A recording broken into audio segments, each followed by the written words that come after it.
brought to you by the DraftKings Sportsbook app, America's top-rated sportsbook app. Don't forget to subscribe, rate, and review. We really appreciate it. I'm Lindsey Smith. That's Saul Bookman. That's Espo. And we are hanging out once again in the VIP lounge because the Crunch Time Suns did it again. The Phoenix Suns took down the Philadelphia 76ers 114-109. The Suns have now beat the Bulls and the Sixers in back-to-back games on the road. How you guys feeling? The rest of the country. The Phoenix Suns are the best team in the NBA. You jabronis, suck it. That was the worst rock impression I've ever heard in my life. Just something different. I had to mix it up. By the way, Saul, I gave you shit the other night. This chat is smaller than it used to be. I told you. I can't read it's that. absolute dog shit.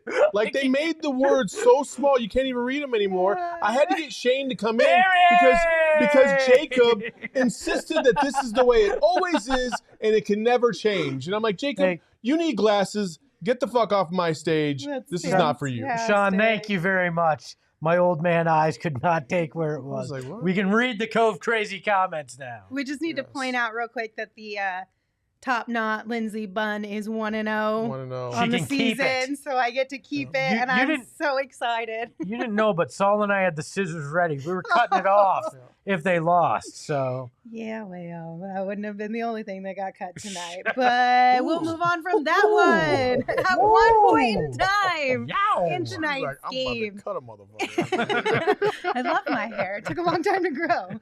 At one point in time in tonight's game, the 76ers were up 14 points, but they could not just put this one away because the Phoenix Suns just refuse to let them have this one. Well, like I said, the Phoenix Suns are not the East.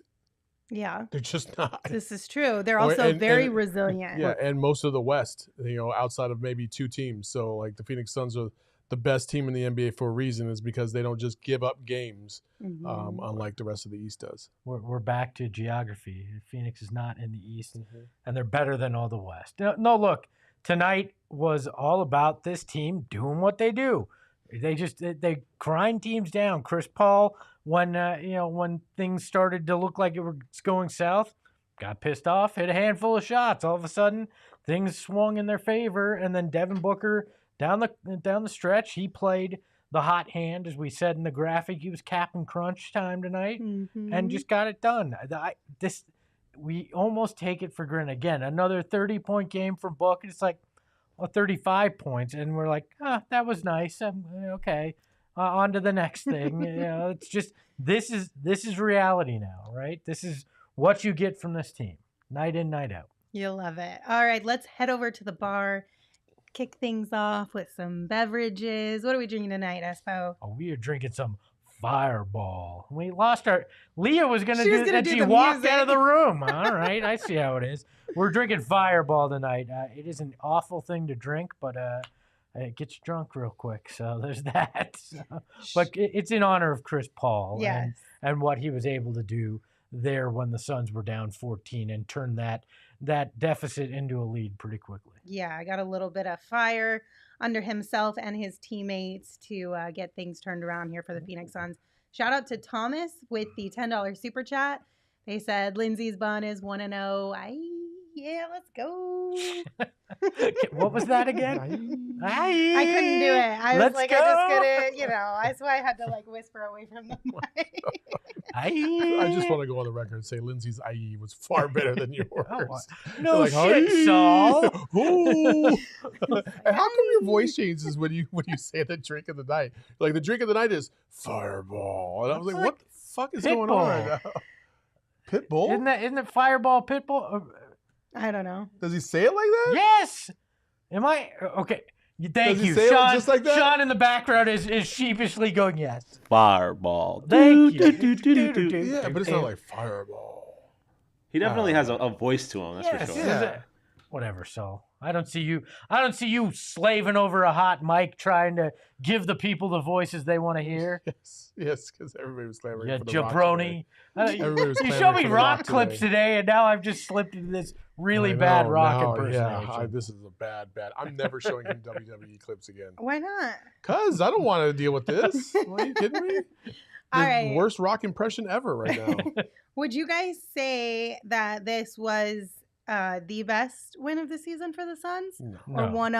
Or maybe one of the toughest wins? A quality win on the tail end of a back-to-back against a good Eastern Conference team. But this is, like I said, this is standard. Mm-hmm. This is standard for this team. I don't know if we're ever going to have another big win necessarily outside of maybe a revenge game on Thursday against the Bucks. If they win that game, it'll be a good win. It'll be a big win. But I kind of just expect them to win every game now. Yeah. So it's, kind of more disappointing if they lose than it is like surprising if they win. When they whoop those Lakers candy asses the next time they play, that'll be another quality win too. I mean, another wrestling reference. Good job, Espo. Good job, Espo. Brian Espo's the Walmart Leah? What the hell? I take so many shots from the chat no reason. You absolutely do. I don't know. I thought this was a really solid win just because it's the second night of a back-to-back. They played two good Eastern Conference teams in this back-to-back, and they were down 14 at one point. Like, they could have just stepped aside and let this one get away from them, but they refused to do that. So, what do you guys? Hold on. Super chat from Code JJM. Totally distracted. I didn't realize that was Code the thing. JJM with the $20 super chat said Espo's beard or Saul's arms. Nah, it's definitely Lindsey's bun. Yeah, for sure, it's Lindsey's bun for sure. But I didn't even realize my arms were in the game, so I'm stoked. I'm just gonna be honest. When I was reading that, while trying to listen to you, I read the last thing on that list as plural, and I was going to be very, very, very angry. Code JJM is far too respectful for that. And then I would have been like, you know what, Lindsey, about that 90% thing? Yeah, I think you're right. Yeah. I Inside can see joke. That. All right, so we're not going to name our DraftKings King of the Game just yet, but we want you guys to weigh in. We're going to get to it in just a few minutes, but weigh in the chat. Who do you guys think is the king of the game tonight for you? Let us know if we land on the right player or if we're all on the same page, and we'll kind of go from there. So drop them in the chat real quick. Somebody called it a sumo bun. A sumo bun? Metal Mike says, should do a show where Espo's impersonating Saul and Saul is impersonating Espo. Jeez, that would be I want to know what the impression of me is. I just scream the whole show and drop F-bombs. That's basically. That's the only impression? Just kidding. Okay, you guys ready to keep going? They've heard my impression of Espo. And, yes. They've been clamoring for it again, but I'd love to. Come on. I want to hear it. The mood's got to strike. It's got to be like very whiny and high pitched. Like the Phoenix Suns are the best team in the NBA. Like that's kind of the vibe I think it is. So. Really? Yeah, in my ears it is. Yes, the Phoenix Suns are the best team in the NBA. Is that what you're saying? Am I wrong? Wow. Okay. I don't even know where to go from here. Broken Y'all Lindsey are a mess once again. Today. We did. All right. So should we kind of go maybe quarter by quarter with this one and break down kind of where we saw things change? Maybe some pieces of little nuggets that we liked from each quarter. I mean, the first quarter was so-so. Devin and Mikal came out hot again in the first quarter, which was always good to see. Yes, always good to see. Well, look, and Mikal came out at like a guy who had 20 family members sit in row 2 tonight. I mean, he came out, had 10 in that first quarter, was aggressive, played very well, and you knew it meant something for him to be playing in Philly. Obviously, he's done it before, but it always means something to go home and be able to play in front of that crowd. So that first quarter, he owned it, and then Book's book. Yeah, the first 2 quarters, Book's just Book, man. He takes care of it. And then of course the second quarter wasn't exactly the best quarter for the Phoenix Suns. The Sixers started on a 9-2 run. The bench unit kind of had some lapses there, and in transition defense kind of gave the Sixers a little bit of energy there. We can move past the second quarter and go into the third. I agree. Which also didn't start off very well in the Suns' favor either. I will say this about the first half, though. It was lightning fast. It was very quick. I think it was less than an hour. definitely was close to. About 45 minutes, which I is think crazy. our discussion of death in the pregame show lasted longer than the first half of the game. Maybe. Who knows? But the third quarter, so the Sixers came out. They started on a 10-0 run. They were defensively really locked in. It kind of looked like the Suns were tired at the beginning of that quarter. Shots just weren't falling in the way that they're used to. But as we mentioned with the fireball, Chris Paul got pissed off, picked up a tech, and it kind of just like turned things around for this team. They found a little burst of energy after that. Well, based off of what happened in Chicago and some of those crazy calls that the Suns encountered, it started going down that road again. And Chris Paul was like, "Nah, I'm not having that tonight." And he got a little fired up. Dudes were talking trash left and right, and Chris Paul, for some reason, I think he was going out. Matisse Thybulle had said something to him, and he kind of stared him down and kind of did the whole laugh and then not laugh thing, like he did before with the Rockets. And then all of a sudden, he just started attacking and changed the game. I almost wonder, and I know it didn't actually go down this, but it feels like on the tail end of a back-to-back, right, usually you run out of gas in that third and fourth quarter. Like it felt like the Suns almost went, all right, we're going to sacrifice that second and half of the third to make sure we have energy to close out this game in ways, because they finished strong. They didn't seem to have the tired legs all of a sudden after Chris Paul got pissed off, and it just kind of fueled them. And this team just has a switch. They get close enough and they just flip it every freaking time. Yep. They got the game back within 4 with just a few minutes left in the third, and then they kind of rounded out that whole quarter 28-15 run and got it within 1 heading into the fourth quarter. And then, of course, we all know how that one played out. But it was a really cool fourth quarter, especially the crunch time minutes of this game, to see how so many different people kind of stepped up. DeAndre Ayton defensively on Joel Embiid. He did a really good job down the stretch. Jay Crowder, even though there were questionable times throughout this game, we know Jay's a little bit streaky. He had some really big plays late in this game that really were monumental. Yeah, and we were questioning, sitting here watching the game, why was he in that crunch time lineup? And Saul, I think you actually even said, hey, it probably should be Cam Johnson. No, I didn't say it probably should. It should be Cam Johnson. Like Jay Crowder had one good play, and it was a 4-point play, obviously, because it came off of a made Chris Paul free throw, then a miss, and then he got the ball back and hit Chris Paul for the 3.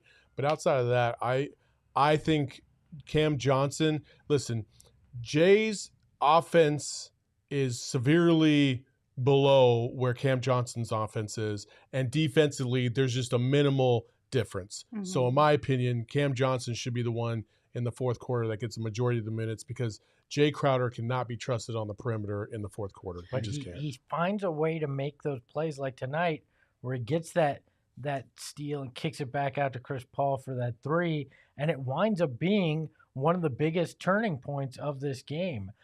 To me, can you discredit what Jay's ability to do in those kind of situations?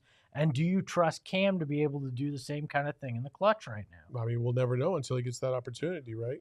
Like, Cam Johnson is developing at a very high level, and everybody knows it, right? And I think that he's proven that he can be trusted in the games, especially in the fourth quarter. He's been in the fourth quarter before when Jay was out, and he performed admirably. Like, so I don't know. Like, I don't know. I'd rather have that offense out there, especially on the back end of a back-to-back, and fatigue could be a factor, if you will. And I don't know. I just trust Cam Johnson more, and he's the future. So I'd rather see him in there now. I've come over that line. I appreciate the little things that Jay does in those crunch times, the rebounds that he got tonight, that the steal, the kick out, those kind of things. I don't know that I trust Cam enough yet to be that guy to do that.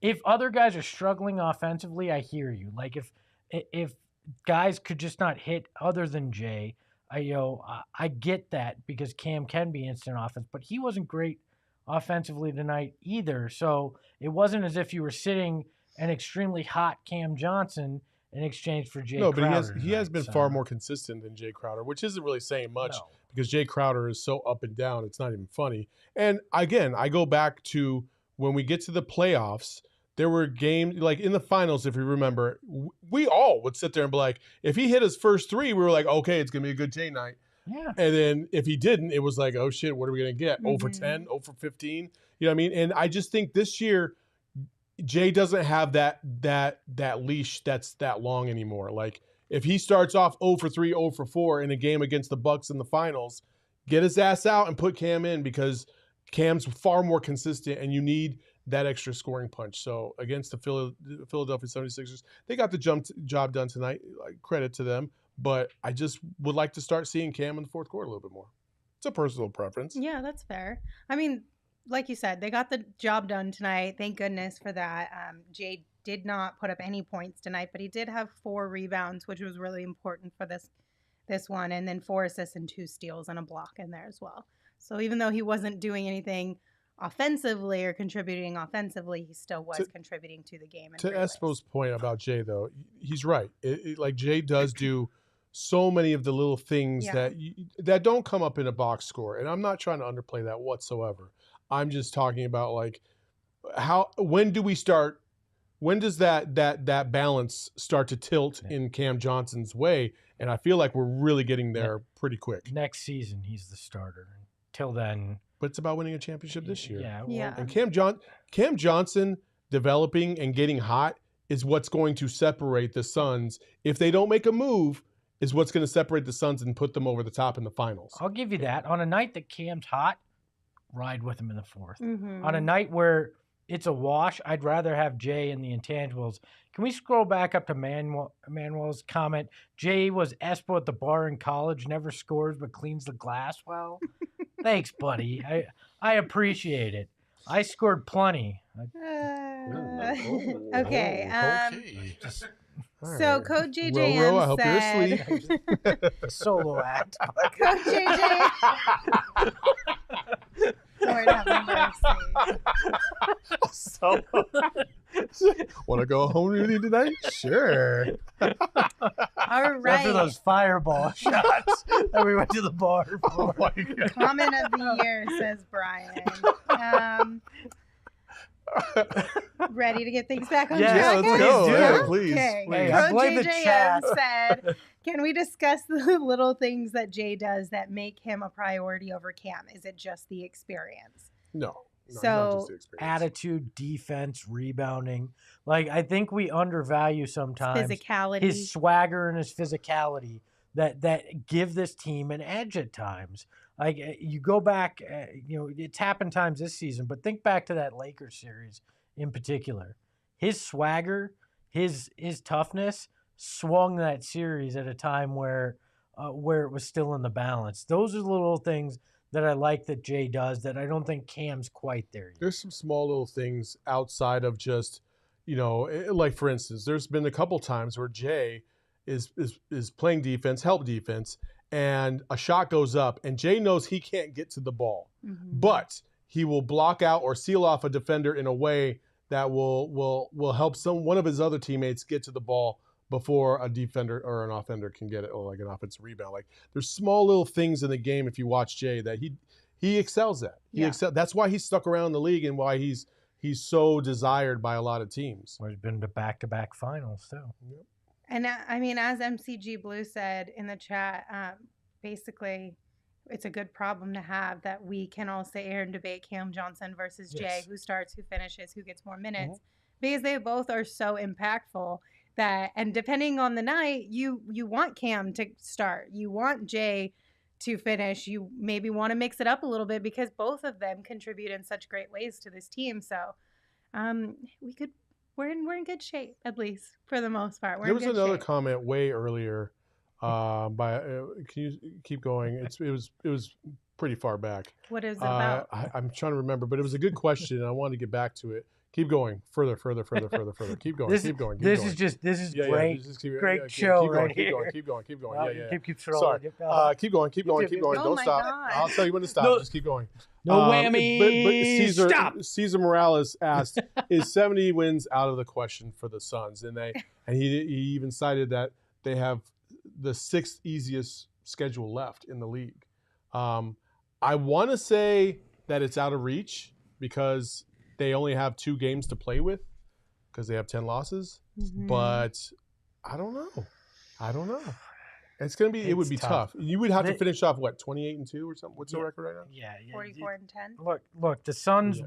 The Suns will finish with their best record in franchise history. I don't think they're going to hit the 70-win mark. That's tough. That's a very slim margin for They have to error. go 26-2 down the stretch. I don't think that's gonna happen. Especially if you wind up locking up Yeah. a 1 seed, with a handful of games to go. Are you really going to fight for 70 just to say you got to 70? I think we're looking 63 to 66 wins is probably where they wind up at. I'm going to have to go back and look at what I put down as my prediction for this year. I think I said 63 myself. Did you? I think have to go the double check. Vegas line was 51.5. And Yeah, that was, and we all which was said it was. I took the insane. over We on all that said for that sure, that was insane. I definitely took the over on that one. All right, so we talked a little bit about Jay, DeAndre Ayton. Excuse me, we bring it up. His defense down the stretch. What do you guys think about that from him tonight?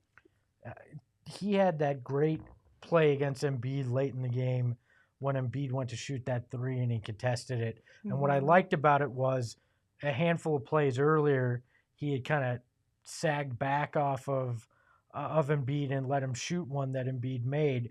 And it showed he learned, like in the midst of the game, and CP3 had some discussions with him. He stepped up and did not make the same mistake back to back late in that game. And I just like what you see. He even had to guard Seth Curry at one point in that fourth quarter out near the 3-point line. There's not many bigs that can do what he does defensively and how well he does it and how versatile he is. I think this Suns team right now, they need DA to play at a high level. Yeah. Defensively, you see the value of having DA. There was a lot of rumors out there about like even maybe trading for Sabonis or something like that. Would you even have to sacrifice a DA for that? And when you look at it, like, yeah, Sabonis can give you some more on the offensive end and maybe even a few rebounds here and there. But defensively, there's not many guys in the league that can do what DA does, like especially against a freak like Joel Embiid. So I don't know. I obviously I'm a big DA stan. I just think that he's ultimately what's going to send you over the top for an NBA championship. And he did well tonight. I wouldn't say he did great. Mm-hmm. He did pretty well tonight. I don't know. You don't want to open that can of worms about the thoughts on trading DA, do you? Mm-mm. No, because listen, if we have to go down that road, listen, you wrote an article talking about if the Suns were going to, if there was a time to trade the DA because you don't want to commit to him, then the Suns should trade him now. Let's make it very clear. I said they should give him the max, Yes, and that this shouldn't even be a discussion. But if the team is unwilling to commit to that, and Espo and I had a discussion about that, and I said, you know what, I disagree. I disagree because I would hold on to him for at least one more year and match whatever. Well, I don't even say match, but I disagree because one of Espo's mantras is you do whatever you can to win a championship this year. And in my head, I'm like, if you trade DA, unless you get another superstar out there back in return, then you're sacrificing a championship for this year because A, you might ruin the chemistry on the team. B, whoever comes in, are they going to be able to fill the defensive role that DA has? And it's going to be very hard to fill those two. It just is. So in my mind, in my estimation, you might end up losing DA, but if it results in a championship this year, it would have been worth it. All right. Well, with that, I think we're going to take a break. I'm going to tell you guys about DraftKings, and then once we're done with that, we're going to name our Draft King of the game because we haven't talked about the three potential people who could become our king. We did. They didn't respond. No, pretty much everybody said Mikal, so we'll see. We had a couple for Devin in there. But let me tell you about DraftKings because the moment we've been waiting for since September is finally here. In honor of the big game, DraftKings Sportsbook is giving new customers 56-1 odds on either team. So bet just $5 or more and get 280 in free bets if your team wins. Now, if you're not a new customer, you can bet on Super Bowl 56 props instead. So DraftKings Sportsbook offers a wide range of props throughout the big game. Take your shot at winning cash by predicting props like if a non-quarterback will throw a pass, fourth down conversions, total yardage, and so much more. So if you have not already, download the DraftKings Sportsbook app right now. Use promo code PHNX when you sign up, and you'll get 56-1 odds on either team. Bet just $5 or more and get 280 in free bets if your team wins using the promo code PHNX. Now, just a reminder, that is 21 and older only, Arizona only. If you have a gambling problem, please call 1-800-NEXT-STEP. New customers only. Eligibility restrictions apply. See DraftKings.com/sportsbook for details. Go ahead. I was gonna the sea creature whisperer behind the Mac, Sean DePaz, taught me something tonight when it comes to gambling. He's got a reason. There's the reason. Do you know what an octopus is in gambling? Well, I do now because you were here. Yeah. So apparently there's a prop in there about the Super Bowl. Mm-hmm. Will an octopus be part of the Super Bowl? It's plus 1,400. And my first thought was, who the hell is betting if an octopus is going to show up in a fucking football game, right? But it turns out an octopus is when you score a touchdown and then score the subsequent 2-point conversion. Mm-hmm. So Sean taught me that about gambling tonight because he had to Google it too. So. Well, the question is, would you guys take that as a prop or no? At plus 1,400, you damn right I would. I mean, you love those big odd bets. Go big or go home, right? Yeah. Oh my gosh. Okay. So I just wanted to also say something because we were talking about the records and stuff like that. The motive for the Suns team right now, and it should not change at all, is you get to the number 1 seed as fast as possible, and then you coast for the rest of the season. You still play the games, like you don't, but Chris Paul isn't playing 40 minutes anymore. He's not even playing 35. He's probably playing like 20 to 25. You rest him and you get ready for the playoffs, because I think Monty understands how valuable that rest is going to be when you hit that stretch run. It's really a gauntlet of like 8 straight weeks to try and win an NBA championship. And I think they learned their lesson a little bit last year in regards to resting Chris Paul and some of these other guys. I think they went too hard. They went too hard and in the regular season. And I feel like there was certain times where you could see the fatigue. When they could have taken guys out, they didn't. We saw that this year where they couldn't take Cam Johnson out. Mm-hmm. He got hurt. Like, you got to be more careful than that. And I think Monty will kind of calculate that as they get down the stretch. So you get to whatever that win mark is, you cement the number 1 seed, and you just fucking coast. Like, let Elfrid Payton run 48 minutes a game. Don't care. Let's go. Nope. I've lived that life. Do you not remember when he was the starter?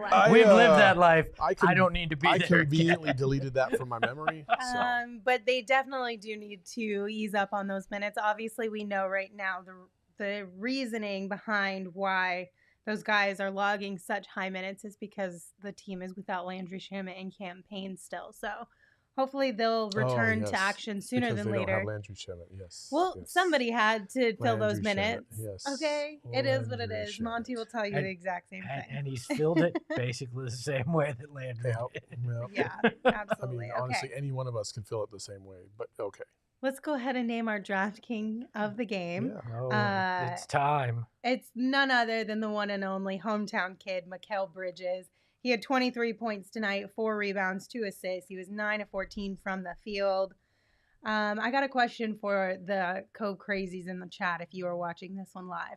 Who do you think did the crown placement tonight? Take your guess. Ooh. Was it an intern? Ooh. Was it Shane? Was it Leah? Was it Sean? Who do you think? Jacob? Did Saul bust out Photoshop and decide to put the crown on? We don't know. Tune in tomorrow to find out. And then what do you think of the crown placement tonight? Because now this has become like a whole competition. This is not Shane. This is not Shane. It was me. Mike. Now that's how you place a crown. Intern. Okay, intern. Emma. Intern, because it actually looks decent. It was Vince definitely said it was Leah. definitely Leah. Bees, you got love for Shane. Shane did it. Fabio said Shane too. A second intern. Manuel says intern. Man, our interns get a lot of love. They do. That's because I insulted You did. inadvertently insulted an intern last night. Oh my gosh. Well, tonight, the crown placement was done by none other than Leah, The GOAT. the GOAT. Leah came in and helped us out tonight. We Yes, we she had a did. feeling that you guys would be able to tell that it was Leah. But it is they literally But they couldn't. like, I can't even explain to you guys, like, Cove Crazies. This has become like a full-blown competition between all of our producers now, because you guys have made this like such a covetable award to be given, like, good or bad crown placement night in and night out. Mine would have So- been way better, just for the record. I'm just Sean, saying. Sean, come on now. Okay, ready, set, go. Place a crown or Lindsey's bun on somebody. Oh. The gauntlet has been dropped, Sean. I'm busy producing your show. Sorry. It's like, I gotta go. So back to Mikal Bridges. What do you guys think about the way that Mikal Bridges was able to perform tonight? He was solid. He was Yeah. efficient. He was good on both ends of the floor. Obviously, being back home in Philadelphia helps. Mhm. Mama's home cooking right around the corner, even though he probably didn't get any. And yeah, I mean, I really liked his offensive game. He's starting to look like the Mikal that we saw more towards the end of last season, where he's aggressive. He's taking his shots when they're there. He's not deferring to anybody when he knows he has the mismatch. He did that very well tonight, and he was really good. Mikal is becoming the guy that we had hoped he would offensively over the last handful of weeks. If they get this consistently and Cam Johnson gives you his 12, 13 points a game, this team is virtually unstoppable from an offensive perspective. There's just no way you can answer all the offensive weapons that this team has when Mikal plays this way. It's impossible. Alex said Mikal should have flexed more and yelled, "This is my town." I would have loved that. I feel It's like just it's so not out of really character, a Mikal though. thing to do, but I would love a little bit of more trash talk from Mikal Bridges, just because it is kind of unique. I could see Mikal doing like the Rocky fist thing, like sarcastically, and being real sarcastic about it. But Eric Z in the chat, sir. This is a Wendy's. Let's This is let's move Sir. along on that, please. Thank you. Okay. Oh my goodness. Okay, let's listen. I know this has been brought up in the chat quite a bit tonight. Yes, we are going to talk about it. Espo has a lot of feelings about this one. Yeah. So let's go ahead and bring up the graphic, because we are going to talk about the fact that Cam Johnson did not make it into the 3-point contest for Holy the All-Star game. Twitter. Listen, Sean, how are you going to say that you're going to be great at crown placement when you have the tiniest of tiny graphics on that screen right now? I can't read shit on there. First off, that's not my fault. Secondly, I have a lot more experience with the crown than I do placing your tweets in this He's learning. graphic. Give him a break. What I can tell you is Cam Johnson is not on that list. That's right. I don't care how damn tiny it is. I can tell you that. How the hell does Karl Anthony Towns get in the freaking 3-point shooting contest when Cam Johnson has the second best percentage in the whole damn league? How is he left out? And that means the Phoenix Suns, what camera are we at? Adam Silver, whoever helped make these selections. What the actual hell? The Suns have 2 representatives in all of All-Star Weekend, and they're the best team in the NBA by multiple games. How do you do that? How do you not have Phoenix Suns representation in the All-Star Weekend more than just Devin Booker and CP3? It's fucking asinine. Yeah, I'll go full Saul on it. It's asinine that they don't have more than 2 people represented, and Cam Johnson deserved to be in that 3-point shooting contest. I don't know how you don't give him the invite. I mean, I get it. Going to Cleveland in the winter is punishment for most guys, but I'm sure he would have welcomed the chance to shoot in the 3-point contest. I do not understand this at all, how they didn't invite him. Yeah. If I'm not mistaken, Cam has a better 3-point percentage than everyone on this list. Yes. So He's second best in the league. I feel like we it. just need a slight explanation. Like, why not? Oh, it's what the fans want, right? This No, one's not Clay's voted not on in by it. the fans, so no. Just- It's If not. only Jamal Murray were healthy, Cam Johnson would be in the 3-point shooting contest. No. Is that how that works? No? Okay. I seriously, though, what logical explanation is there to this? There can't be one. Because Cam said he wouldn't turn it down if he was invited. Yeah, he's gone on record saying he would absolutely participate. I don't believe in conspiracy theories, but sometimes the NBA makes it very hard to believe that there is not some bias towards Phoenix. Because if there were ever a year to have multiple people in your All-Star weekend from this team, it's this year. Mm-hmm. It's the best they've ever been. And you don't give me at least a 3-point shooting contest to participate? That's the one, Manuel, that I kind of point to. It's not really Cat. To me, it's Desmond Bane. I like Desmond Bane. I think he's a good player. But Desmond Bane is not Cam Johnson. What's the difference between the two right now? Cam Johnson's a far better 3-point shooter. Why the fuck is Desmond Bane in this game? And also, because you got to give the NBA. You got to give the Grizzlies their love. It's not enough that Ja starts over Devin Booker. We need Desmond Bane in the 3-point contest instead of Cam Johnson. Yeah. Shamil said the only explanation is edibles. Yeah. So they were definitely high when they did this. They definitely were. I mean, it's just really, it's once again, like, same thing we've been saying all year. Not surprising, but very disappointing. It is, Like, at some point in time, like, when are you just going to pay a little bit more attention and reward people for the work that they do who play on the Phoenix Suns, at least? 1,000,000%. Like, listen, the Suns are a disrespected franchise. I don't know if the NBA has it out for them.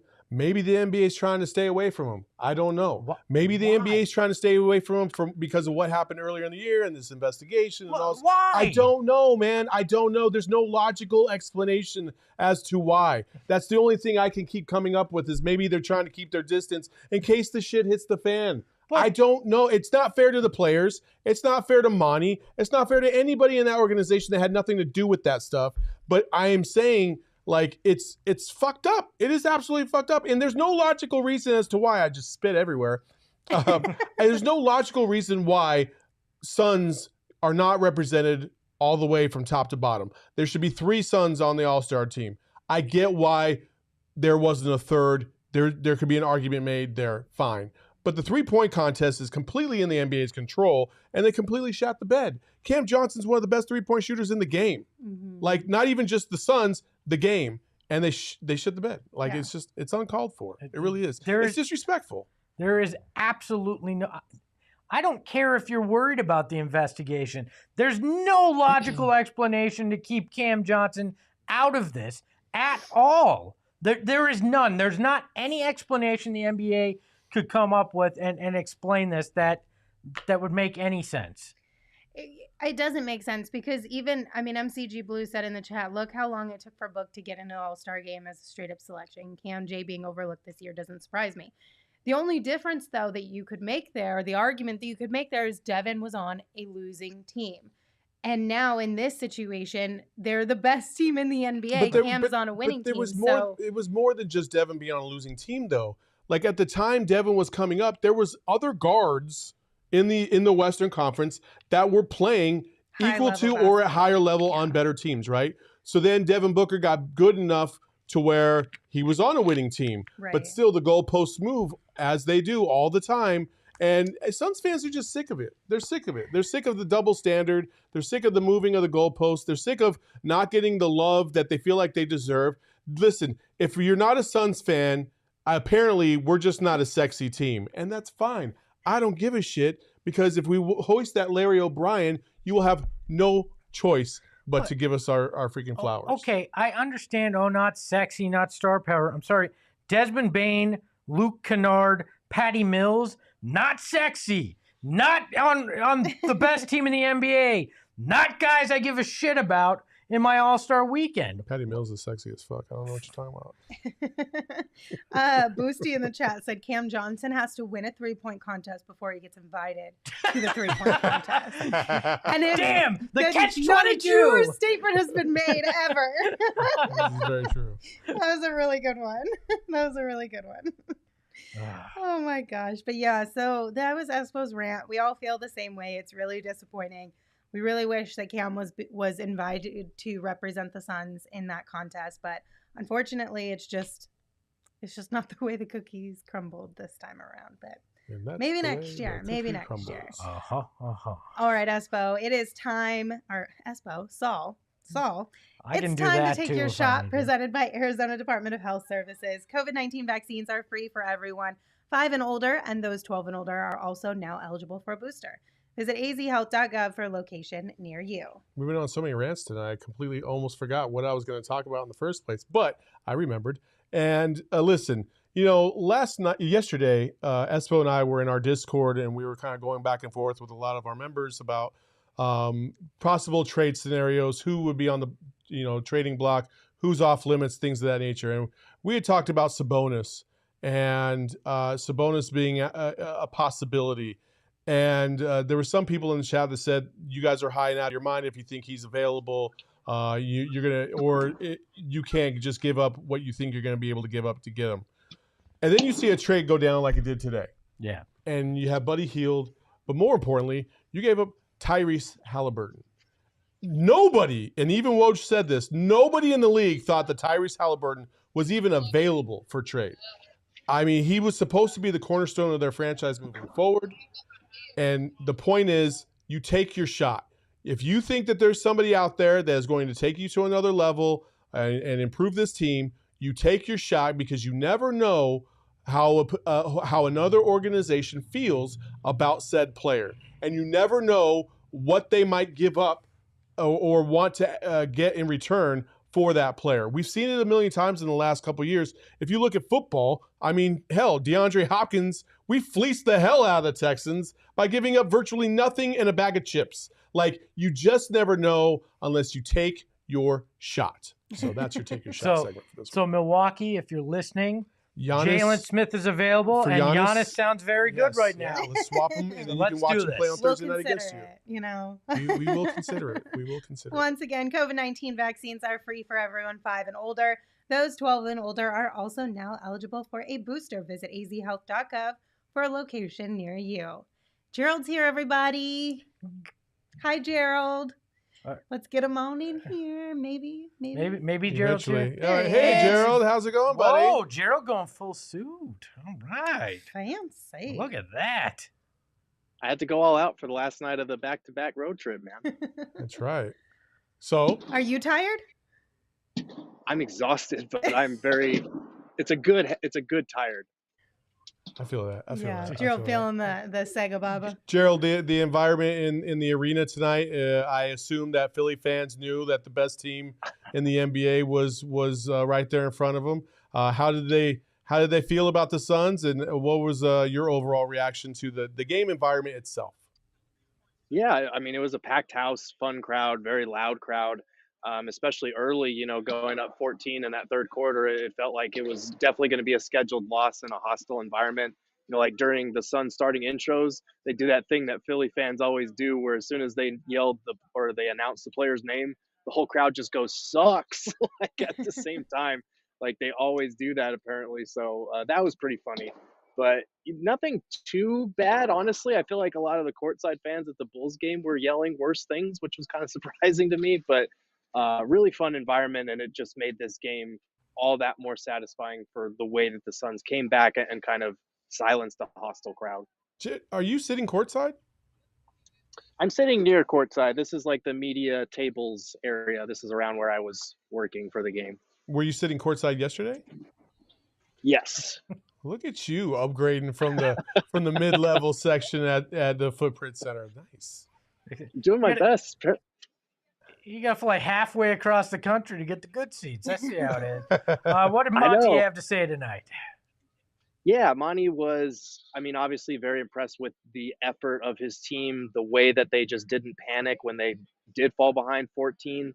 Second night of a back-to-back, tired legs, down against one of the best teams in the East. It'd be easy to kind of pack it in, but they didn't. And, Chris Paul started the night 2 for 19. He started hitting shots. Devin Booker had one of the toughest on-ball defenders in the league on him, and Matisse Thybulle, and Joel Embiid was just going off, and then DA really stuck it to him down the stretch there. So a lot of really little plays, like Jay Crowder's strip that led to the Chris Paul 3, a lot of plays that he pointed to as showing their heart and their winning mentality, just never saying die in those scenarios.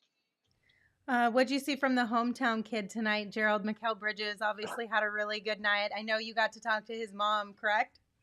Yeah, I did. I talked to her 2 nights ago and talked to her for about half an hour, and that was really cool. But he had a big contingent of people out here watching him warm up, and Devin Booker was joking that he was like, "Are you sure Mikal Bridges is from Philly?" Because I asked him about it. He was like, "I didn't see any Villanova jerseys in the stands, so I don't know if he's really from here." So he was giving him a hard time about that. But Mikal, he was saying he thinks that Mikal's first game that he ever started was here in Philly, and it's just been cool to see each time that he's come back here have a better and better game from the last time. And that's always special when you can go back to your hometown in front of family and friends and play that way. And he was great for them tonight. He was getting those seals, hitting some of those turnaround jumpers. Just a really strong game. And I think it's the fourth time in the last 7 where he scored at least 20. So pretty nice return for the hometown kid. Yeah, let's be honest. Sixers fans can't wear those Villanova jerseys because it hurts too much. They remember that trade on draft night that they could have had Mikal, but nah, they decided what was it? Zahir Smith was a better fit for them. That worked out great, didn't it? Yeah, that's rough. 2020. That's what they say. So Gerald, I know that we saw big minutes, of course, from Chris Paul, Devin Booker, Mikal Bridges tonight. You talked with Monty about Chris Paul specifically, more so his minutes than anyone else's. And Monty said that he would tell him if he needed a rest. I don't buy it. Do you?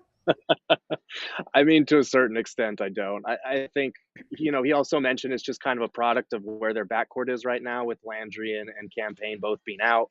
The Elfrid Payton minutes were pretty unsteady again tonight. So they're just having to play him a little bit more. 42 on the second night of a back-to-back is a lot for a 36-year-old. But he said he was talking to him throughout the game and trying to pull him. And Chris was saying, like, "Coach, I'm good. Like, I got this. I'm good." So hopefully this isn't one of those things where the stubbornness of wanting to compete and be out there comes back to hurt them. But, Monty said he's an impeccable athlete who takes immense care of his body. And so, the whole vegan thing always comes into play here. And he's done a great job of staying in shape and, aside from a few flukish playoff injuries, staying healthy the last few years. Gerald, the chat is calling you that name again, just so you're I know. He's the girth god. It's all good. Apparently, they've taken to calling me the hump as well. The hump and the girth. The hump and the girth. So I'm in this. I didn't even see that. I've joined you in your own personal hell as well. Just wanted you to I don't know, Gerald. I know girth may feel like a negative connotation, but I think you should just embrace it because clearly the chat has embraced it. We're Embrace the girth. Yeah, we're just gonna until the next Embrace the girth. We should put that on our shirt. Oh my God! Yes, No. Please yes. No. Embrace the girth. Oh my God! No. I'm gonna say no. on Chat that is all one. about it. Hello says he's the girthinator. Don't you just miss being in person for this? So I Code absolutely do. JJM, sorry, no, I'm going to change the subject. Code JJM hit us with a $19.99 super chat. Thank you, Code JJM, and said, Lou Dort has a cheap contract and should be a priority over Eric Gordon. Maybe Kenrich Williams could be added to that package as well. Gerald, before we let you go, we'll get your thoughts. Gentlemen, your thoughts as well. Go ahead, Gerald. Yeah, so Lou Dort, it would be phenomenal. He's an elite defender. He's a guy who's drastically improved his three-point shot. I don't know that he's going to be available. The Thunder like him as part of their young core. I don't see them, unless you're willing to offer something crazy like 2 first-round picks and a young player that they like. I think he's on one of the best bargain contracts in the NBA right now. You're not going to be able to get that from the Thunder without giving up a pretty substantial return, I feel like. What about Jalen Smith and a first-round pick? You think it's going to take 2? You don't think 1 will do it? I don't know. I feel like it'd have to be a valuable first rounder, and I don't know that a 2024 first rounder is going to get the job done. I think they really like him as part of their younger core that they're building. He's a really good two-way piece that's kind of rising up through the ranks. I just don't see Kenrich Williams. I think he'll be available, but I don't know about Lou Dort. Kenrich Williams, the the Suns nerd Twitter wet dream there. Hopefully it happens just to make all of them happy as well. Look, yeah, I think I'm with Gerald. I don't see Lou Dort being in play, but offer to remove the protection on that pick that's going to OKC already in the Chris Paul deal. I feel pretty safe with that. What do you guys think? All right, then. Your dead silence says everything. Gerald, before we let you go, is there anything else that kind of stood out to you in talking with Monty and the players tonight? Yeah, I think just the immense respect between Devin Booker and Matisse Thybulle, and just the respect for Thybulle's defense. This is something I'm going to be writing about tomorrow, because they have had some fun individual matchups. If you remember the last game against Philly in Philly, Devin Booker, Thybulle had him clamped down for most of the game, and then Book escaped in that last minute or two and carried them to the win. So this was another good battle, and this time Booker got the upper hand. Apparently someone from the Sixers asked Matisse about what's it like to guard Devin Booker, and he said, he's really good. So it's cool it's cool the respect that they have. And actually, I asked Book whether he gets up for kind of those matchups against elite defenders, and he was like, I wasn't hyped until you asked me about it last night, and then I got hyped for it. So for all the Suns fans watching, I am the reason that Devin Booker went off tonight, and that's what I'm sticking to. Thanks, Gerald. Gerald, go eat Frank's steaks. You're going to love it. Have a good time. We'll see you soon. Party on, Girth. All right, gentlemen, over under 0.5. The Suns are going to make a trade by the deadline. Kind of feeling like they won't. Yes, there will be a move. Okay, I'm not saying it'll be major, but there will be some move. You think the Suns will make a move? There is no reason to keep Jalen Smith on this roster. Absolutely none. So if you can get something for him that's a little bit more proven, or some guy that may be able to fill in that guard role that you're looking at, that you need as a third string point guard, the buyout market's really, I think, where you're going to see maybe somebody that helps a little bit more. But I still think Jalen Smith isn't on this roster because there's really no point to it. When you decided to turn down the option, there's no point in keeping him. Well, I think the reason why it's going to be hard to trade Jalen Smith is because the fact that the Suns did turn down that option. Mm-hmm. So now if you really did like Jalen Smith, why not wait until the season's over and make a run out of it? That's fair. I mean, that's fair as well. That's also part of the conundrum of why it was kind of dumbfounding that they turned down that option.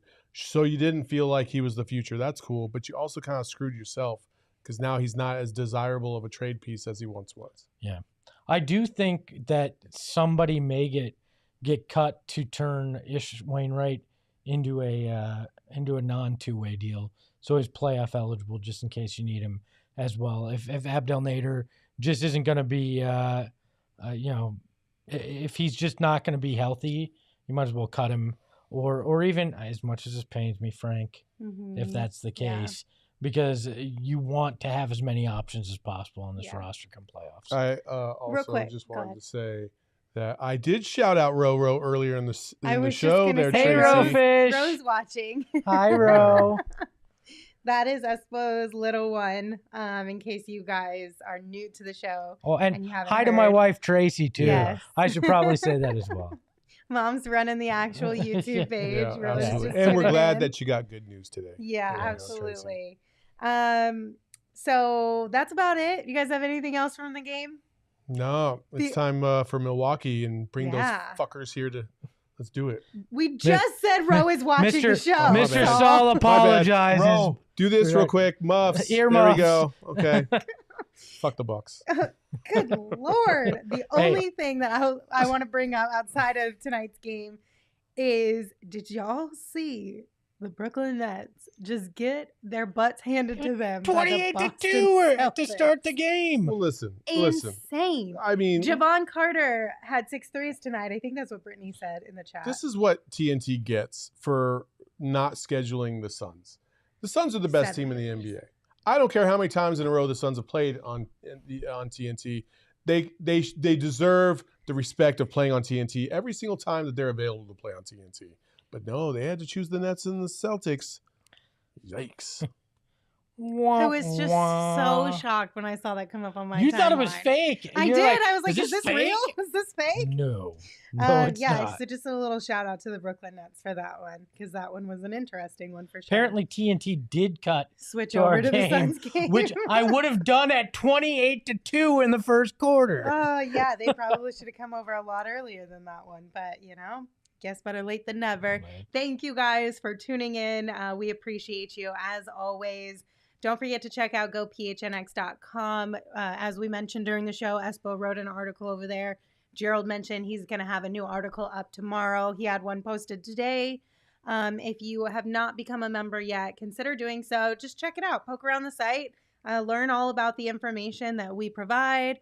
We have 3 new shirts that we're about to drop. Oh, they're going to be special. Oh, it's going to be awesome. So excited for all 3 of them, but there's one in particular that you guys are going to love. So. I've seen 2 of the 3. I'm still working on getting to see the 3rd one, but from what I hear, they're really great. And the 2 that I've seen, You've seen 2? I've only seen 1. I haven't seen 2. I guess I've just heard the concept of 2. I've seen 1. Okay. But they're pretty cool. So keep an eye out for those. Hello, they're not girthy, all right? No, they're not girthy, not yet. But yeah, thanks again for tuning in. We are, as Saul mentioned yesterday, tomorrow we're going to be kind of fluid. So if a trade does happen, keep an eye out for us going live shortly after. More so for a bigger trade. If it's a small minor move, we'll probably wait and hold off a little bit on that one. But yeah, we're a little fluid this week just because of the trade deadline. So just stay tuned to our Twitter pages and all of that kind of stuff. That's where we'll be able to provide some of that information for you guys. But until then, be sure to follow us on Twitter, the show at PHNX_Suns, myself at Lindsey Smith AZ, Saul at Saul_Bookman, Gerald at Gerald Bourget, and of course, Espo at Espo. Espo, take us home. Just remember, this time of year, everybody's available, even if they say they're not. Ahoy, hoy.